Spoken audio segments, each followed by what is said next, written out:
भारत ने यूरोप के 4 विकसित देशों स्विट्जरलैंड, नॉर्वे, आइलैंड और लिंकटेनस्टाइन के साथ एक ऐतिहासिक मुक्त व्यापार समझौते EFTA फ्री ट्रेड अग्रीमेंट पर अमल शुरू कर दिया है। सरकार इसे रोजगार और निवेश का नया युग कह रही है और उम्मीद जताई जा रही है कि अगले 15 वर्षों में $100 अरब का निवेश आएगा और 10 लाख नए रोजगार पैदा होंगे। पर इस उत्साह और आंकड़ों के बीच एक सवाल अनकहा रह जाता है। क्या इस निवेश और विकास की चमक भारत के हर हिस्से तक पहुंचेगी? क्या छत्तीसगढ़ जैसा राज्य, जो अब भी औद्योगिक रूप से परिपक्व नहीं हो पाया, इस वैश्विक व्यापार की लहर का हिस्सा बन पाएगा?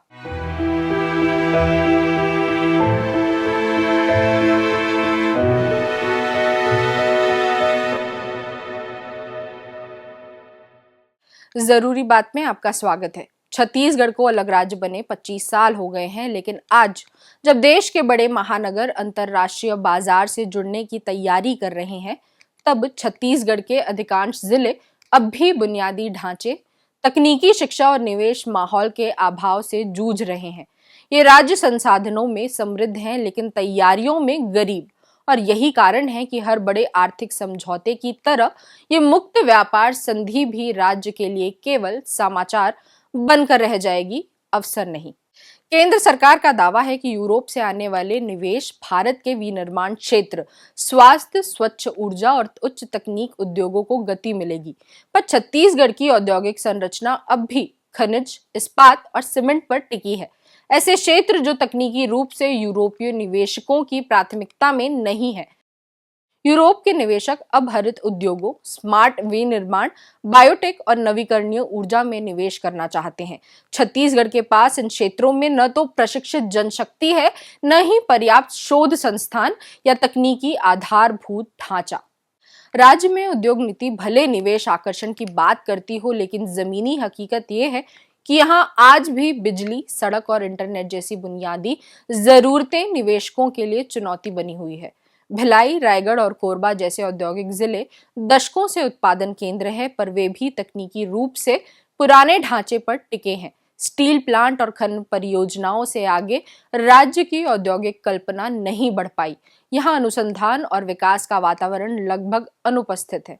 परिणाम यह है कि जब अंतर्राष्ट्रीय निवेशक इनोवेशन और स्किल की तलाश करते हैं, तो छत्तीसगढ़ उनकी सूची में कहीं नहीं आता। राज्य के लिए सबसे बड़ी चुनौती है मानव संसाधन की कमी।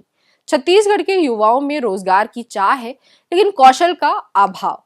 ITI और पॉलिटेक्निक संस्थान है, पर उनकी शिक्षा उद्योग की जरूरतों से मेल नहीं खाती। यूरोपीय निवेशक उस कार्यबल की तलाश में हैं जो तकनीकी रूप से दक्ष, अनुशासित और उत्पादक हो, और ये तस्वीर छत्तीसगढ़ में अभी बहुत दूर है। रायपुर या बिलासपुर जैसे शहरों में कुछ तकनीकी संस्थान जरूर हैं, लेकिन पूरे राज्य के संदर्भ में स्किल गैप बहुत बड़ा है।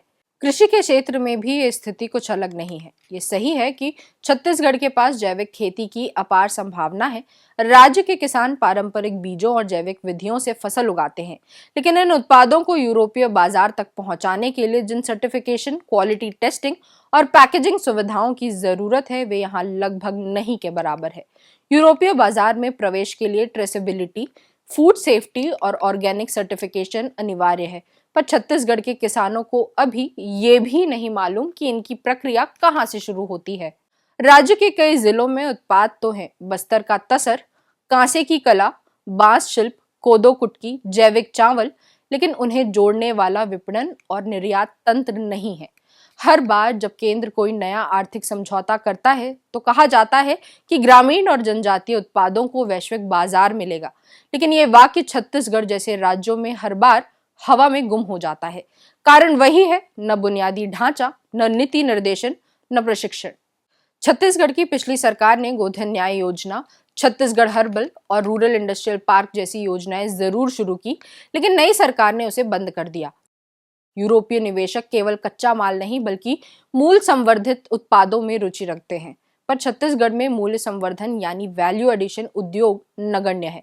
राज्य के छोटे उद्योग आज भी खनिज या कृषि आधारित कच्चे उत्पाद बनाते हैं, जिनका लाभ अंतिम उत्पाद तैयार करने वाली कंपनियां ले जाती हैं। इस मुक्त व्यापार समझौते का एक और पहलू है प्रतिस्पर्धा। यूरोपीय उत्पाद अब भारतीय बाजार में और सस्ते दरों पर आ सकेंगे। इसका सीधा असर राज्य के छोटे उद्योगों और उत्पादकों पर पड़ेगा। उदाहरण के लिए यूरोप से आने वाले डेयरी उत्पाद, प्रोसेस्ड फूड, मशीनरी और फार्मास्यूटिकल सामान सस्ते होंगे। राज्य के लघु उद्योग जो पहले ही सीमित संसाधनों पर टिके हैं, इनसे मुकाबला नहीं कर पाएंगे। यहाँ का कोई फूड प्रोसेसर या हैंडीक्राफ्ट यूनिट उस स्तर की गुणवत्ता, पैकेजिंग या ब्रांड वैल्यू नहीं दे सकता जो यूरोपीय कंपनियां दे सकती हैं। छत्तीसगढ़ के पास अंतर्राष्ट्रीय व्यापार की मूलभूत तैयारी भी नहीं है। रायपुर या बिलासपुर में कोई बड़ा एक्सपोर्ट हब नहीं है, न ही कोई सक्रिय वन स्टॉप एक्सपोर्ट सेंटर जहां उद्यमी निर्यात से जुड़ी सारी प्रक्रियाएं पूरी कर सके। बंदरगाह की दूरी और ट्रांसपोर्ट लागत पहले से ही राज्य के उत्पादों को महंगा बना देती हैं। वहीं यूरोपीय बाजार की जरूरतों के अनुसार उत्पादों को प्रमाणित करने के लिए राज्य में कोई अंतर्राष्ट्रीय मानक की लैब या एजेंसी नहीं है। परिणाम ये कि जब दिल्ली, मुंबई या गुजरात की कंपनियां इस समझौते से लाभ उठा रही होंगी, तब छत्तीसगढ़ के उद्योगपति केवल कागजों में उस विकास को देख रहे होंगे। इस आर्थिक असमानता का सामाजिक असर भी गहरा होगा। बड़े शहरों में विदेशी निवेश और रोजगार आने से जहां नई नौकरियां बनेंगी, वहीं छत्तीसगढ़ के युवाओं के हिस्से फिर वही प्रवासन बचेगा, अपने राज्य से बाहर किसी और के उद्योग में काम करने के लिए। ये वही परिदृश्य है जो हर आर्थिक सुधार के बाद दोहराया जाता है। विकास के आंकड़े ऊपर जाते हैं, पर पिछड़े राज्य वहीं के वहीं रह जाते हैं। राज्य सरकार अक्सर कहती है कि वह निवेशकों के लिए सिंगल विंडो सिस्टम और ईज ऑफ डूइंग बिजनेस को प्रोत्साहन दे रही है, पर जमीनी सच्चाई ये है कि उद्योग लगाने की प्रक्रिया अब भी पेचीदा है। प्रशासनिक मंजूरियां, भूमि अधिग्रहण, बिजली कनेक्शन और स्थानीय कर व्यवस्थाएं निवेशकों को पीछे हटने पर मजबूर करती है। इस पर नक्सल प्रभावित इलाकों की अस्थिरता और कमजोर लॉजिस्टिक चेन अलग से बोझ डालती है। ईमानदारी से देखें तो भारत EFTA समझौता केवल उन राज्यों के लिए अवसर लेकर आया है जो पहले से ही आर्थिक रूप से तैयार है। महाराष्ट्र, गुजरात, कर्नाटक, तमिलनाडु जैसे राज्य, इन जगहों पर औद्योगिक क्लस्टर, बंदरगाह, तकनीकी संस्थान और स्किल्ड वर्कफोर्स पहले से मौजूद है। वहीं छत्तीसगढ़ इस नई आर्थिक भूगोल में फिर एक साइलेंट जोन बनकर रह जाएगा। न निवेश का गंतव्य, न निर्यात का केंद्र, केवल कच्चा माल भेजने वाला क्षेत्र। फिर भी सवाल ये है कि क्या ये स्थिति बदली जा सकती है? जवाब हाँ है, लेकिन इसके लिए महज घोषणाएं नहीं, ठोस नीति स्तर पर क्रांति चाहिए। राज्य को अब ये तय करना होगा कि वह केवल खनन केंद्रित अर्थव्यवस्था से आगे बढ़ना चाहता है या नहीं। अगर हाँ, तो उसे तकनीकी विश्वविद्यालयों को उद्योगों से जोड़ना होगा, कौशल विकास को वास्तविक उत्पादन प्रक्रिया से लिंक करना होगा और छोटे उद्यमों को वैश्विक व्यापार से जोड़ने की राह बनानी होगी।